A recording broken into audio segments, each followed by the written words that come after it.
Candidate कर रहे प्रशासन के बुलावे का इंतजार। जी हां, यूटी प्रशासन की लेट लतीफी की वजह से बीते 1.5 साल से सैकड़ों युवा बेरोजगार हैं। सीटीयू ने 2019 में आउटसोर्स पर 250 कंडक्टर की भर्ती निकाली थी। इसके लिए 6000 से ज्यादा युवाओं ने परीक्षा दी, जिसमें से 2020 में 392 अभ्यर्थियों की मेरिट लिस्ट जारी की गई। अब 19 महीने का समय बीत चुका है, लेकिन इन पदों पर भर्ती कब होगी, प्रशासन कोई जवाब नहीं दे रहा। इससे रिलेटेड प्रशासक के सलाहकार समेत कईयों को पत्र भी लिखे गए, परंतु अभ्यर्थियों को कोई भी जवाब नहीं मिला।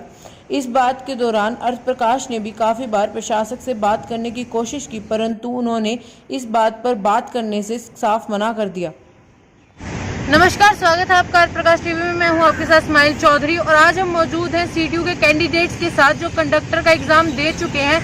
पर हम जैसा कि हम सब जानते हैं कि अभी प्राइवेटाइजेशन का इतना ज़्यादा दौर चल रहा है, चंडीगढ़ को स्मार्ट सिटी बनाया जा रहा है, हर चीज़ को प्राइवेटाइज किया जा रहा है, तो इसी की मार शायद इन्हें भी देखने को मिल रही है। तो आइए जानते हैं इनसे पूरा मामला कि आखिर कौन सी दिक्कतें इनको देखने को मिल रही है। नमस्कार सर। सर, आपका पूरा मामला क्या है? मैडम, हमारा पूरा मामला ये है कि हमने जुलाई 2019 में फॉर्म फिल किए थे सर। मैडम, इनके फॉर्म निकले थे तो हमने फॉर्म फिल किए। फॉर्म फिल करने के बाद हमने फीस दी 118 रुपये जो कॉन्ट्रैक्टर था उसको, और 450 रुपये सीटीयू को हमने फीस दी है। उसके बाद मैडम हमारे जो कुछ फॉर्म गलत थे कुछ बच्चों के, उन फॉर्म को सर मैडम सीटीयू ने अपने दफ्तर में मंगवाया, अपनी साइट में डाला कि यहाँ पे भेजो। उसमें सुपरिटेंडेंट, डीलिंग हेड, उनके नंबर थे।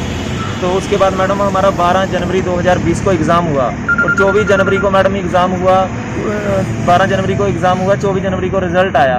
उसमें 392 लोगों की मेरिट लिस्ट बनी है।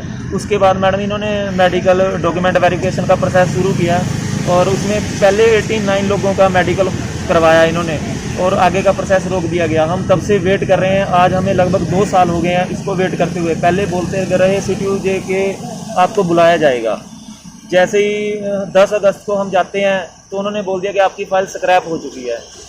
तो फाइल स्क्रैप हो गया। हमने उनके अफसरों से, डीटी जो पुराने डीटी सर से, उमा शंकर गुप्ता जी, उनसे मीटिंग हुई हमारी सेक्रेटरीट 9 में। उन्होंने हमें आश्वासन दिया था कि आपको 15 या 20 दिन के अंदर बुला लिया जाएगा, लेकिन वो आश्वासन दे के वो पंजाब चले गए। उसके बाद दूसरे डीटी सर आए हैं, उन्होंने अभी हमें आश्वासन दे रखा है कि आपको बुलाएंगे, लेकिन हमें क्लियर नहीं पता चल रहा है हमें कब बुलाएंगे।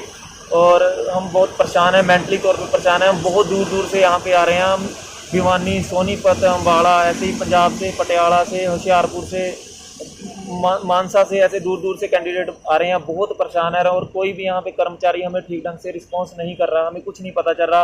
और 500 रुपये हमारा सीटीयू ने ले रखा है, 118 रुपये जो है वो कॉन्ट्रैक्टर ने रखा है। हमारे साथ ये फ्रॉड हो रहा है और हम बहुत दिनों से, हम लगभग 2 महीने से यहाँ पे आ रहे हैं और हमारे पास अब पैसे भी ख़त्म हो चुके हैं कि हम यहाँ पे आना बहुत हमारे लिए मुश्किल हो गया है।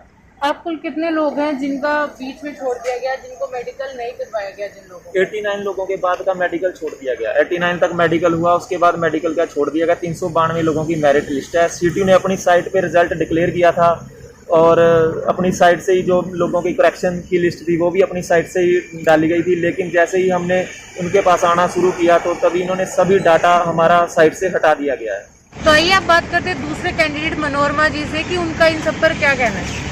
मैम, जैसा कि इन्होंने बोला कि वो बोल रहे हैं कि आपको कॉन्ट्रैक्टर चेंज हो गया, तो इस बारे में आपका क्या कहना है? 2017 में जेएमडी आई थी तो उसने कुछ बंदों की लिस्ट बनाई, तो कुछ कैंडिडेट की लिस्ट बनाई और कुछ कैंडिडेट उसमें से लग गए, कुछ वेटिंग लिस्ट में डाल दिए गए। तो उसके बाद 2019 में उनका कॉन्ट्रैक्ट ख़त्म हो गया। 2019 में डिग्नस आई, उसने उसमें से जेएमडी के कुछ बंदे मतलब ज्वाइन करवाए। तो हमारा ये कहना है कि जब डिग्नस जेएमडी के बंदे ज्वाइन करवा सकती है तो जेएमडी डिग्नस के बंदे क्यों नहीं ज्वाइन करवा सकती? तो आप ये चाहते हैं कि ये जो बहाना, एक हिसाब से तो बहाना ही मान लीजिए, जो सीटीयू बता रही है आप सबको कि भाई हमारा कॉन्ट्रैक्टर चेंज हो गया इसलिए हम आपको नहीं लगवा सकते, तो आपको बेबुनियाद बता रहे हैं। Yes ma'am.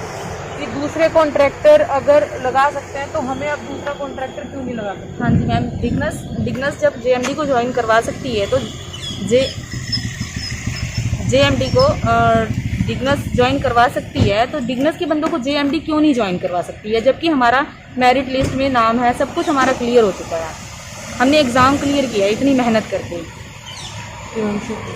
तो जैसा कि हमने देखा कि इनका कहना है कि सीटीयू की तरफ से कॉन्ट्रैक्टर चेंज होने का भी एक रीज़न बेबुनियाद बताया जा रहा है और सीटीयू कैंडिडेट्स काफ़ी मुश्किलें देख रहे हैं। इसके ऊपर ना ही तो सीटीयू के ऑफिसर्स ना ही प्रशासन कोई एक्शन ले रहा है। ताज़ा अपडेट्स व बड़ी खबरों के लिए सब्सक्राइब करें आज प्रकाश टीवी और बेल आइकन दबाएं।